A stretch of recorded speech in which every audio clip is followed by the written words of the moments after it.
Welcome to episode 831, Wu Xiaohui, Chinese billionaire in jail for 18 years.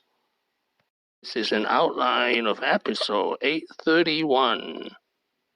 There are two reasons we study Wu Xiaohui. First, like Bernie Madoff of the United States and Marcus Braun of Germany, Wu Xiaohui is now behind bar. Second, he has no education and rose through the political rank through connections and marriages. 以后，被告一致意见，同意开庭时，除关键证据外，部分证据可不再宣读原文。我深刻的忏悔，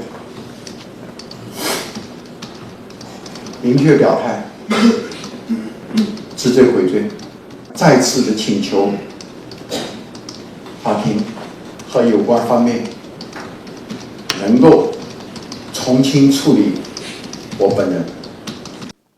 He was born in Wenzhou, China in 1966. He has little formal education and rose through the business world through marriages and political connections. I guess not easy for non-Chinese to understand the situation, so this can be compared to medieval Europe, where everything goes through marriage and political connections. His most important connection is his third wife, granddaughter of Deng Xiaoping. Well, I cannot find any picture of his first wife or his second wife, but I did find picture of him with his political partner, Deng Xiaoping. He founded Anbang Insurance Group in 2004. He was 38 years old. Pursuing other targets in its push to diversify its hold $1 billion U.S. hotel. But it was just a fraction of what Anbang would pay in the next few years to buy foreign assets. Last year, it bought several foreign insurance companies, including U.S. Fidelity and Guarantee Life, for $1.6 billion.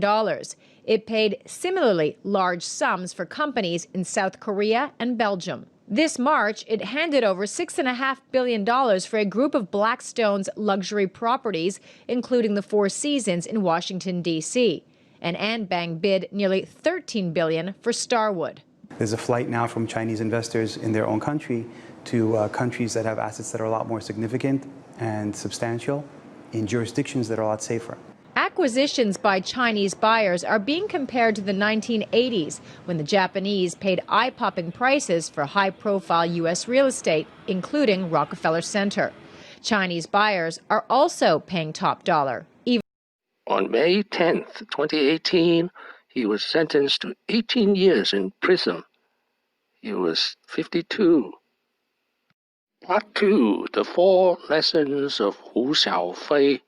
Lesson 1, No education. It's a miracle how he founded and managed a trillion Chinese dollar multinational.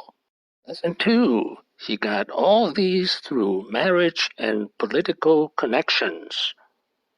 Lesson 3, China's biggest overseas purchases.